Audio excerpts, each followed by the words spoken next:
అనుదిన నిత్య జీవపు మాటలు. దేవుని నామానికి మహిమ కలుగునుగాక. దేవుని వాక్యాన్ని చదువుకుందాము.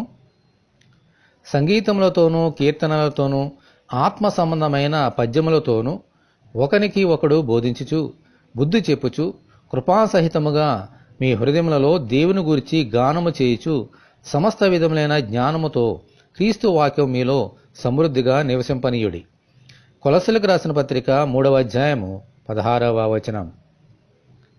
మన దేవుని స్తుతించడం అనేది ఒక గొప్ప భాగ్యము.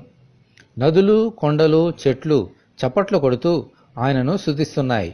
వాటికి నోరు లేదు, అయినా అవి దేవుని స్తుతించడము మానలేదు.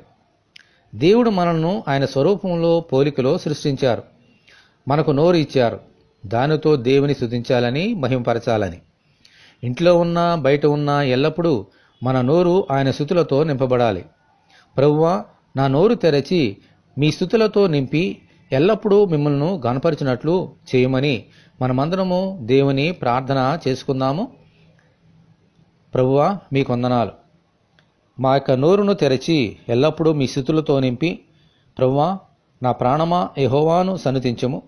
ఆయన చేసిన ఉపకారములలో దేనిని మరొద్దని సెలవిచ్చిన రీతిగా మా జీవితకాలమంతయు మిమ్మల్ని ప్రేమించినట్లుగా మీ కృప అనుగ్రహించమని, మీ కొరకు జీవింపచేయమని యేసు అతి పరిశుద్ధమైన నామములో ప్రార్థన చేయుచున్నాము తండ్రి. ఆమెన్. దేవుని కృప మనకందరికీ తోడేయునుగాక. ఆమెన్. పరిశుద్ధ దేవుని మందిరం.